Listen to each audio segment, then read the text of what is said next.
This is going to be on the ACS if Dr. Andrews doesn't tamper with it. I'm going to be explaining how Hnmr works and how to understand it. What I'm not going to do is go through any of the memorization on where the functional groups will take place in the wave numbers. So if that has to be something that's expected, then that is something that you will do because it's purely memorization and it's a table. And that goes with Hnmr and CMR. So let's get into it. I'll start with Hnmr, that's the one I'm more comfortable with, and I'll make a second video for CMR. This is not in chapter 27, which we're covering in class. I'll have 4 SI days to do that this week, your assessment on Friday. That should be more than enough time to do radicals. So instead of doing that, any of that, which will be an SI this week, this will just be purely for your own benefit for ACS practice and understanding Hnmr, CMR spectroscopy. Okay. And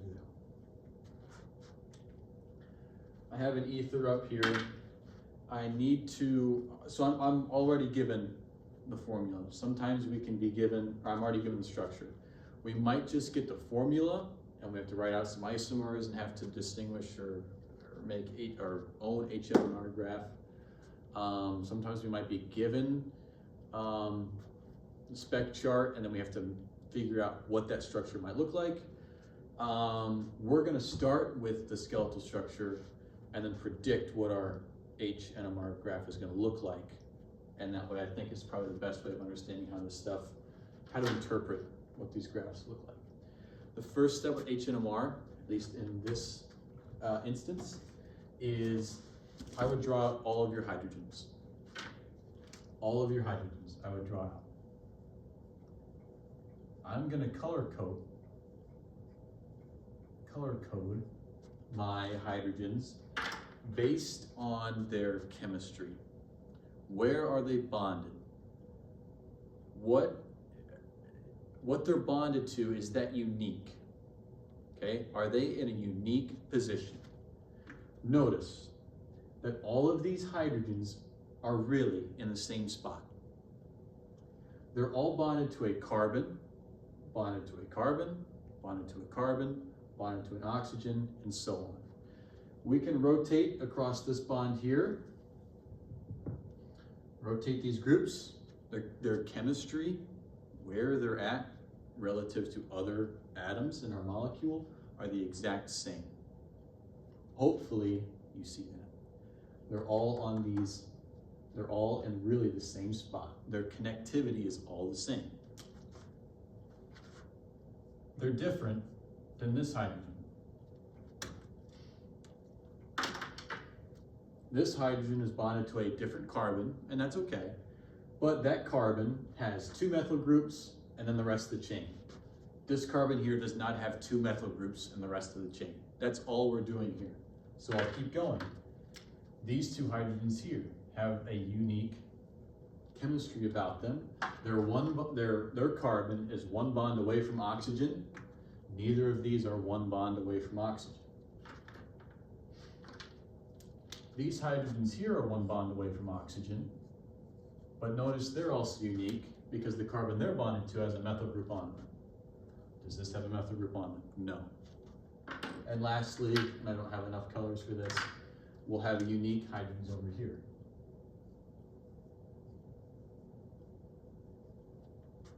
Nowhere else in our structure do we have hydrogens that have bonded to carbon, carbon, oxygen like that.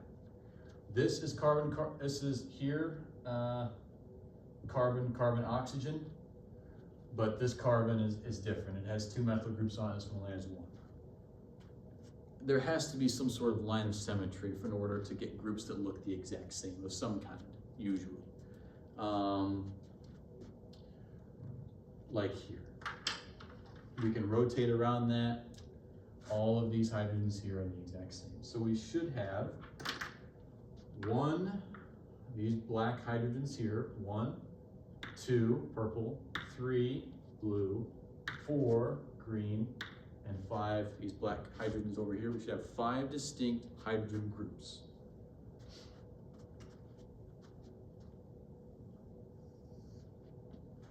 So on our spec graph, we should expect there to be 5 unique areas where we see spectral lines. 5 lines, basically, or 5 groups of lines, 5 areas, all representative of our unique hydrogen groups. These lines will differ in height, and they're going to differ in also their splitting, okay? So one of these hydrogen, they're not all going to be single lines. Some of them might look like, you might get like a triplet, okay? Representative of one unique hydrogen group. We'll get into why we do that, how we detect that. But we should expect there to be 5 unique areas because we have 5 unique chemical hydrogens. Chemically unique hydrogens. These lines will also differ in intensity. How you distinguish intensity is just the number of hydrogens. So our first group here, we decided that all of these black hydrogens were the same.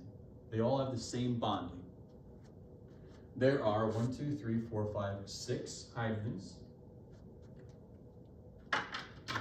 6 of the black hydrogens. There's 1 purple hydrogen, 2 blue hydrogens, 2 green hydrogens, and 3 of these black hydrogens on the right side. These numbers, just in a ratio format, will determine intensity of the lines. How tall are the lines is how many hydrogens are in each group. So this is just height. We should expect something like this, 6, and then something like about that tall, and then 2, 1, 2, green, height of 2, and the 3 on the right need to be about half this tall, about that tall there. So height-wise, intensity is pretty easy to find. Count your hydrogens, and this is just relative, okay? So 1, 2, 2, 3, and about 6. That's what we should expect intensity-wise. The last thing we'll do is we'll determine splitting. Because when you look at Hnmr, you won't typically just see single lines. You'll see like that triplet there, you might see something like maybe like a quintuplet there or something like that, okay? Now this is just one group. The intensity is the same, but the splitting part of it has to do with beta hydrogens. Splitting is due to beta hydrogens. This will be our last step.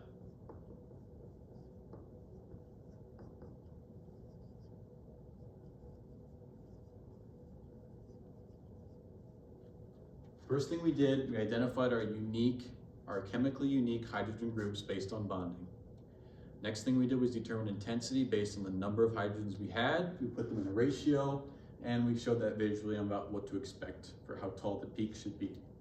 Now, what the peak should look like in terms of splitting, we need to look at beta hydrogens. Let's look at, we'll start on the right side this time, our 3 hydrogens here, okay? It's alpha carbon, the one they're bonded to is right here.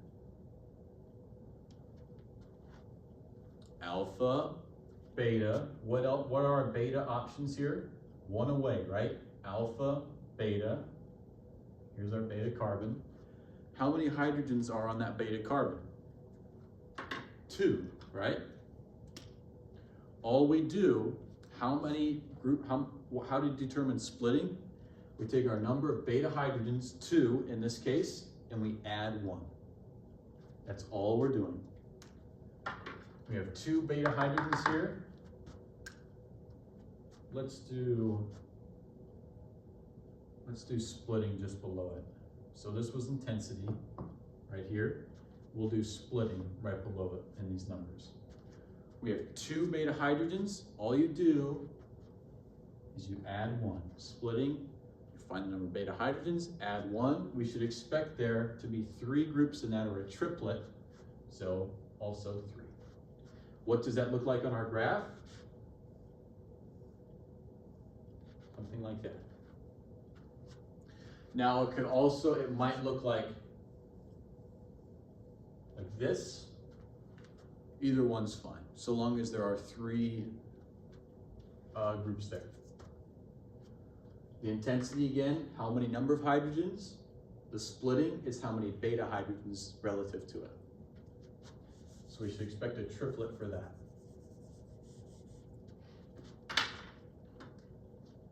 What should we expect for this position here, these hydrogens?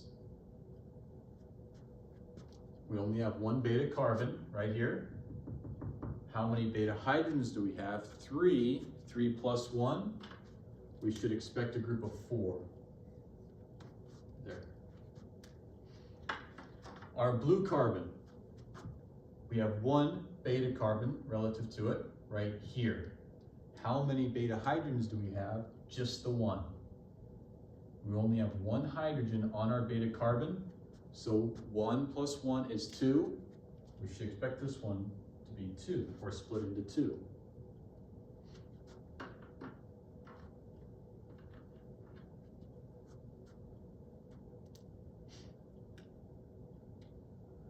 Now we'll look at this carbon here. Okay? How many beta carbons do we have here? 1, 2, 3. And all of those hydrogens on there are going to be beta hydrogens. So we have to count all of them. Here, this beta carbon, 1, 2 hydrogens.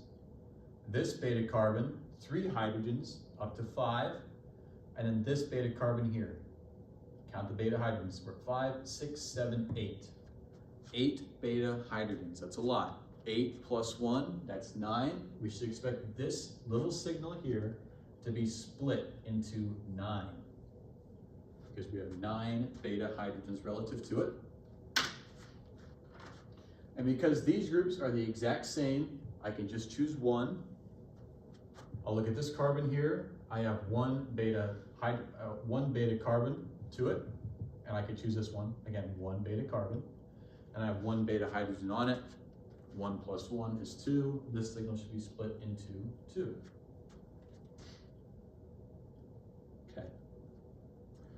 Now, the left to right part based on wave number, that's going to depend on functional groups and might come down to memorization if this is even important. It's something I'm not going to do, okay? Something you might not even have to do, so wait on that part. So relative left and right on the graph, we're not going to do. We're going to put all of them just in order we have here, which in I think most cases should be sufficient.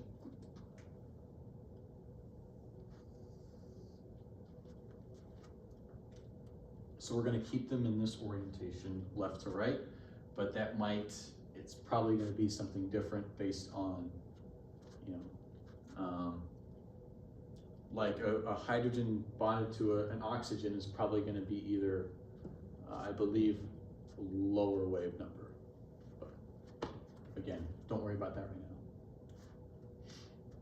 We need first a signal of 6. That's our largest number, so we're just going to make it tall. Split into 2. There you go. Next, we need a very short signal, intensity of only 1, but split into 9. Okay? So where this was 6, it only needs to be about 1 taller, about a 6 to that. So like that. Split into 9. So there's 1, 3, 5, 7, 9. We have a doublet, intensity of 2, so twice as tall as this, and only 2. like that. Intensity of 2 split into 4, so same height, but split into 4. There's 4. And then intensity of 3, half as tall as this.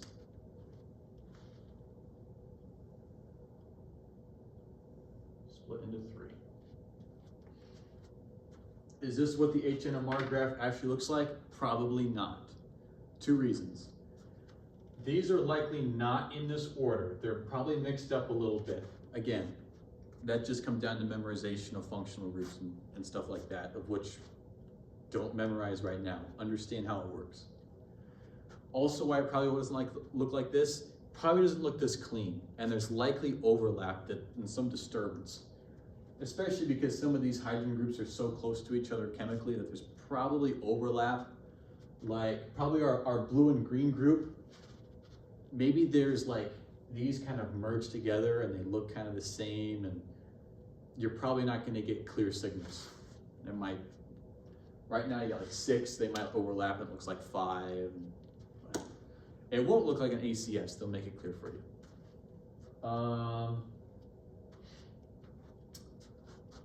Yeah, that's how Hnmr works. Another thing, you don't only have to look at hydrogens that are bonded to carbons. So I could have a structure like, actually erase this.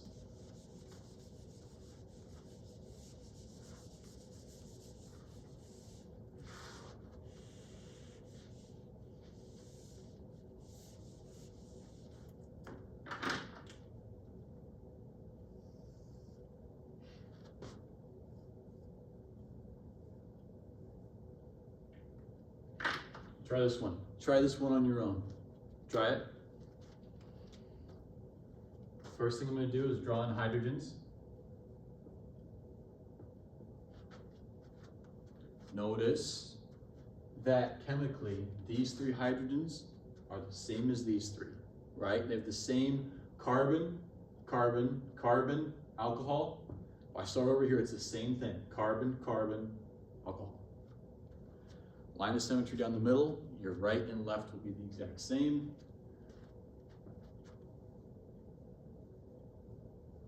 Hopefully you all see that.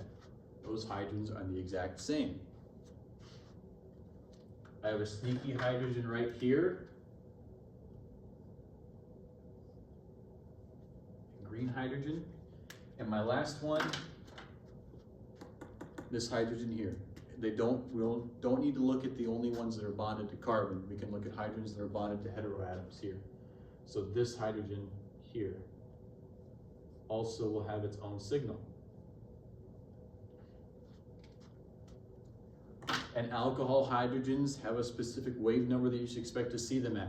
I don't know what that is, and if we have to memorize them or not. So we're not going to do that right now. Just understand how Hnmr works first. Okay? So, how many signals overall should I expect to see? 3, because I have 3 distinct hydrogen groups, blue, green, and purple. Those are going to differ in intensity, right? 1, 2, 3, 4, 5, 6 for the blue. We'll look at intensity first. And then 1 each for the green and purple, because I have 1 green hydrogen, 1 purple hydrogen. So I should expect 3 signals, 1 really tall one and 2 short ones. And those 3 signals, the tall one and the 2 short ones, should they split at all? What do we need to look at for splitting? Beta hydrogens. Let's look at our blue group first, and I can choose either one because they're the exact same. Alpha carbon, beta carbon. How many hydrogens are on beta carbon? There's 1 hydrogen on there. Beta carbon, how many beta hydrogens? 1. That green. So 1 beta hydrogen plus 1. We should expect our blue to be split into 2 groups, and we'll get a doublet. So something like that. Green hydrogen, alpha carbon, beta carbons. How many beta hydrogens do I have? I have 6. 1, 2, 3, 4, 5, 6. So I should expect there to be split into 7 groups.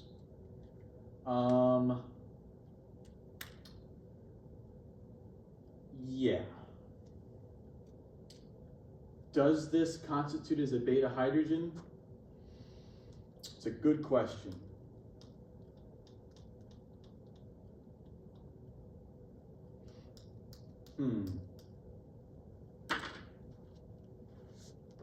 Is it just, does it have to be carbon or can it be oxygen or other heteroatoms?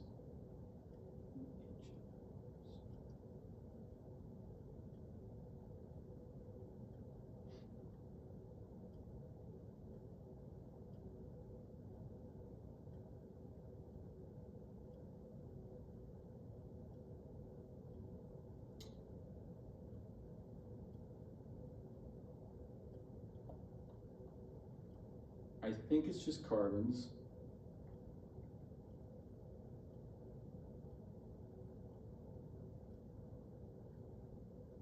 But I need to make sure of this. 2 carbons away. Okay.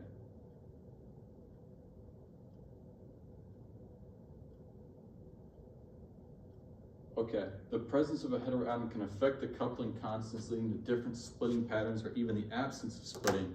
So just look at carbons right now. So the green hydrogen here, I'm just looking at the carbons. I have beta carbon here, 6 beta hydrogens, 6 plus 1. This green signal we should expect to be, probably, in an ideal world, split into 7 signals. Or split into 7.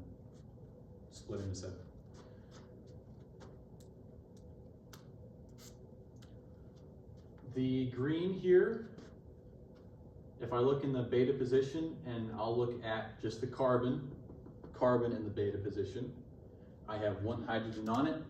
It's probably going to be 2. Again, the heteroatoms in real life might mess that up, but we should expect that to be 2. It's bonded to the oxygen, that's its alpha position. Beta carbon under it has 1 hydrogen on it. It's our 1 beta hydrogen. 1 plus 1 is 2. Split them into 2.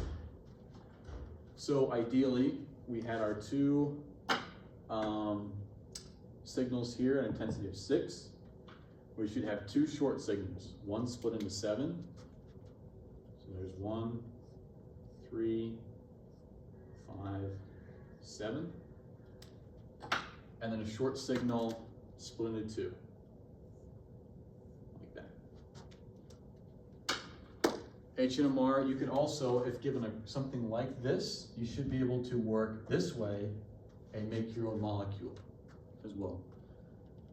Maybe we do that in SI, maybe if I get really bored, we might.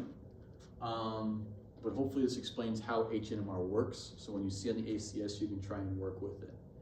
Again, the memorization is something we might talk about later, and probably a conversation with Dr. Andrews and ACS expectations with that.